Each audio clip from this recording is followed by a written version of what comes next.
අර පිස්සට කියනවා මගෙන් ඈත්ලා ඉන්න කියලා.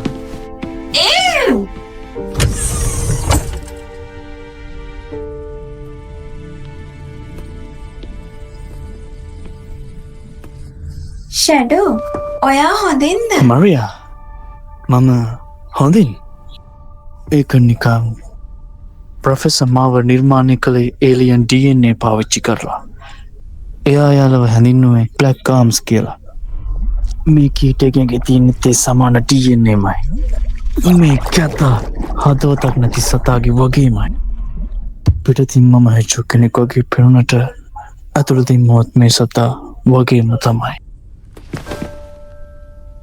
ඒක නෙමෙයි ඇත්ත. ඔයාට තියෙනව ලොකු හදවතක්. ඒක එළියට පෙන්වන්නවට අමාරු ඇති.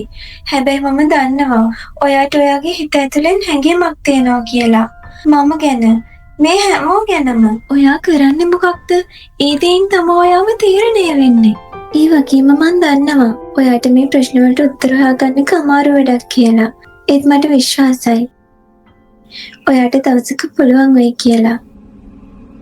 ඒ වෙනකොට ඔයාට විශ්වාස කරන්න පුළුවන් තව ගොඩක් අය හම්බෙයි.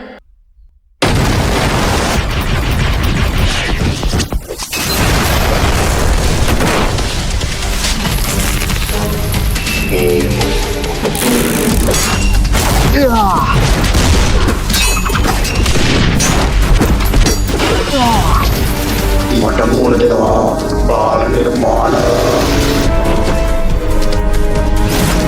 සුබ සන්ධ්‍යාවක් කැම්සම්. ඔයා මේ හිටි දකී කියලා නම් හිතුවේ නෑ. රූජ් ඔයා මොකද මේ කරන්නේ? මම මේ ගන්නකට පොඩි විස්තර ටිකක් කලෙක්ට් කරන ගම. මම කොහොම හරි ඔම එකවත් කැමති කරගත්ත මගේ බෑකප් එකට. මොකද ඉතින් ඔයාගේ විස්තරේ? මට යානයක් ඕන. කොහොම හරි ආකයකට යන්න. මට සැක කරන්න සාධක තියෙනවා. බ්ලැක් ආම්ස් ආයමත් ඇවිල්ලා කියලා. සෝරි තමයි. මෙතන ආට ඕන තියෙ නෑ. මේක නිකම්ම සබ්ටයිටල් එක.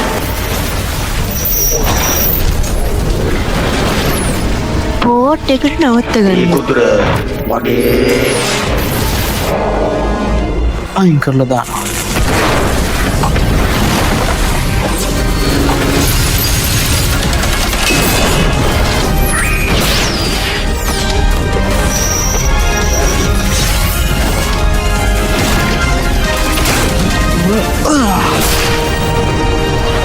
දෙන්න අපි ස්පේස් ක්‍රාෆ්ට් එක ගැන බලමු.